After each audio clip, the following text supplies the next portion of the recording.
이번 영상에서는 최근 양주 지역의 아파트의 분양가나 미분양 관련해서 개인적인 의견을 좀 드려볼게요. 지난 주말에 GLL리움 모집 공고에 대한 내용을 좀 올려드렸었는데 여기 분양가가 비싸다는 의견들도 좀 있고 한 것 같아요. 그래서 제가 바라보고 있는 현재 양주 지역 아파트 분양 시장에 대한 개인적인 의견을 좀 말씀드려볼게요. 요즘 아파트들의 분양가를 보면 기대와는 다르게 다들 높은 금액이 나오고 있는 상황이 이어지고 있는데요. 최근에 분양을 했었던 단지들의 분양 성과하고 분양가를 놓고 보면서 제가 왜 이런 상황들이 나왔는지도 분석을 해봐 드릴게요. 작년부터 해서 1년 사이에 양주 역세권하고 회천 신도시 부근에서 많은 단지들의 분양이 있었어요. 분양 단지들을 한번 살펴보면 24년도 10월에 양주 역세권에서 하는 양주역 푸르지오 센터파크가 1172세대를 분양을 했었고요. 이어서 같은 10월 달에 바로 덕계역 한신도유 포레스트가 따라서 724세대를 분양을 했었어요. 그런데 양주역 푸르지오 센터파크는 청약에서 대부분 마감이 다 됐고 잔여 세대가 일부 있었는데 무순위 청약에서 높은 경쟁률로 끝이 나서 조기 완판이 됐고요. 반면에 덕계역 한신도유는 계약률이 좀 낮게 나와서 현재까지도 미분양 중에 있어요. 다음으로는 양주 용암지구에서 분양했던 영무의 다음이라고 285세대가 나왔었는데요. 여기는 25년도 1월에 분양이 시작됐지만 아직까지도 잔여세대 분양을 하고 있는 상황이고요. 그리고 이때 모집 공고가 나왔던 건 아니지만 과거에 덕정역 한라비발디라는 브랜드로 모집 공고를 한번 냈었다가 청약했던 사람들 다 계약 취소를 해줬었던 단지가 있는데요. 여기가 덕정역 에피트라는 이름으로 다시 분양을 시작을 했었어요. 여기는 427세대로 나왔고요. 여기도 장기적으로 미분양된 단지라서 아직까지도 미분양 중에 있습니다. 그리고 25년도 4월에는 양주역 제일풍경채 위너스카이가 702세대 분양을 청약에서 모두 다 완판을 시켰고요. 바로 따라서 회천중앙역 로제비앙 그랜드센텀이 4월 달에 나왔어요. 여기는 642세대가 나왔는데 현재 84B나 A타입은 대부분 완판이 됐지만 나머지 타입인 84C는 현재도 잔여세대 선착순 계약 중에 있어요. 그리고 지금 25년도 8월에는 GLL리움 양주 덕계역이 1355세대로 분양을 시작하고 있어요. 아마도 10월 달에는 또 회천중앙역 로제비앙 위의 단지인 회천 A10블록도 898세대가 분양이 들어갈 걸로 예상이 되는 상황인데요. 이렇게 보면 몇몇 단지는 분양이 완판이 됐고 또 어떤 단지들은 장기적인 미분양의 늪에 빠져버렸습니다. 과연 이게 단순히 분양가 때문이었을까요?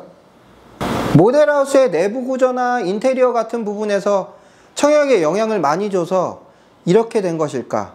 아니면 그 밖에 다른 이유가 있었던 걸까요? 이게 왜 그런 건지 제가 알려드릴게요.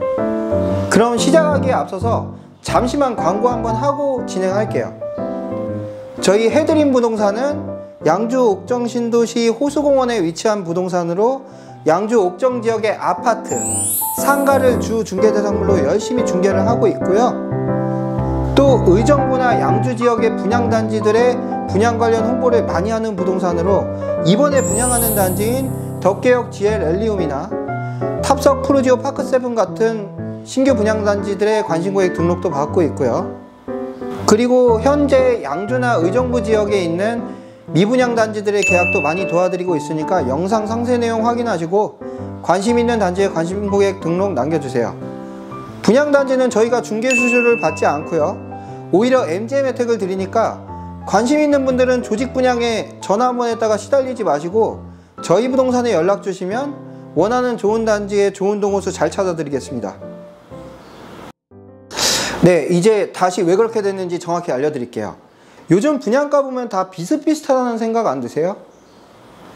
민간 택지라도 더 비싸다고는 해도 사실 분양가 차이가 공공택지하고 막 억 단위로 차이 나는 것도 아니고 해봐야 몇 천만 원 수준에서 차이가 나는 거거든요. 이게 또 몇 천만 원도 어떤 분들에겐 굉장히 비싼 금액이라고 할 수는 있는데 사실 전체 금액으로 봐서는 그 차이가 크게 나진 않는단 말이에요. 아파트의 금액을 결정짓는 요인이 다양하기는 한데 저는 사실은 내부 구조보다는 부동산의 입지가 가격에 가장 큰 영향을 미친다고 보는 사람이거든요.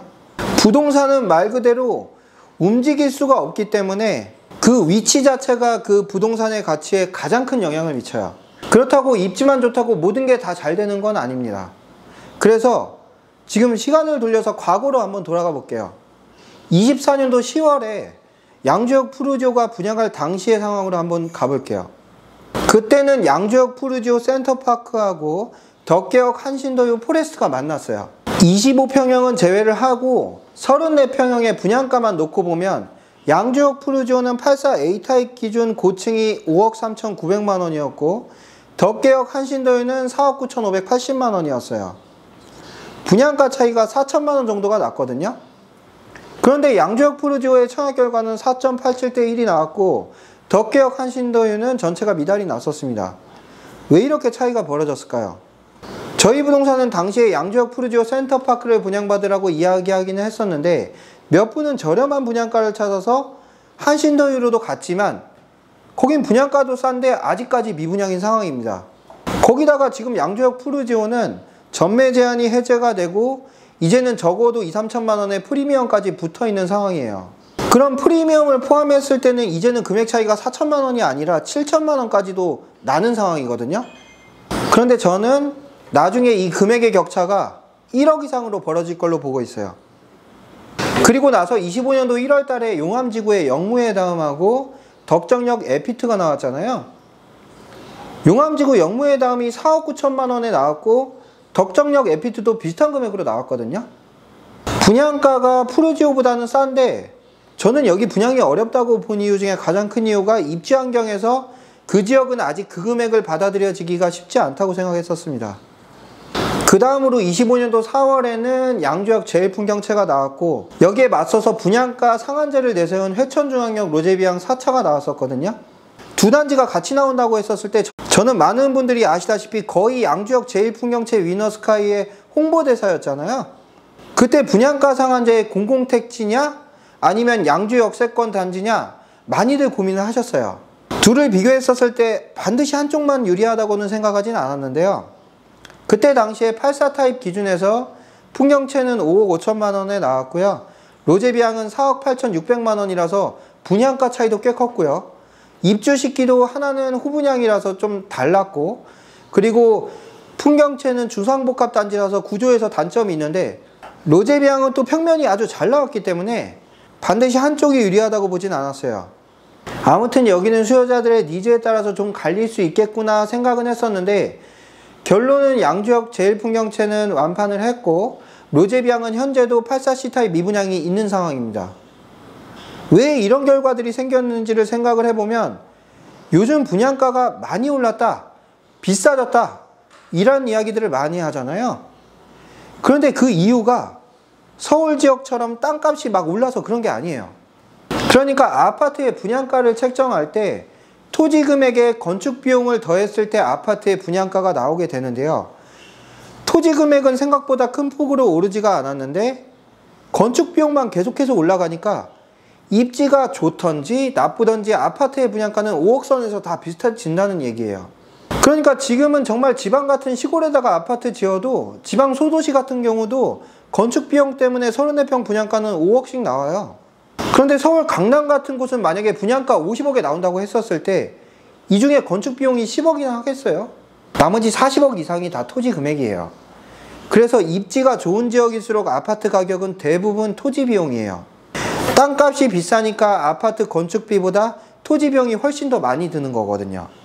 그래서 입지의 차이만큼 분양가의 차이가 발생하지 않는 상황이 지속이 되고 있어요, 지금 현재. 그래서 아파트는 어디에 짓건 간에 건축 비용에서는 큰 차이가 없어요. 그런데 아파트 시세에 가장 영향을 주는 거는 위치예요. 그러니까 서울 아파트가 비싼 거는 거기 땅값이 비싸서 그런 거지 거기 아파트 짓는 데 들어간 비용이 비싸서 그런 게 아닌 거거든요. 오히려 건물의 가격은 시간이 지날수록 감가상각이 되고 효용이 내려가고 그 감가상각 비용보다 토지 금액이 빠르게 올라가야 아파트의 가치가 올라가는 거예요. 내가 분양받았다고 해서 이 아파트가 언제까지 새 아파트일 수는 없는 거거든요. 그렇기 때문에 입지가 좋은 위치를 잘 선점하는 게 분양가가 비싸다, 싸다는 단순한 눈앞의 금액을 기준으로 결정하는 것보다 훨씬 중요해요. 그래서 입지 가치가 높은 지역은 막 구축이 돼서 막 40년 되고 이런 아파트라도 금액이 계속 올라가는 거예요. 그런데 또 같은 양주에서 얼마나 차이가 난다고 그러느냐 하실지도 모르지만 이미 과거의 사례들이 다 증명을 하고 있어요.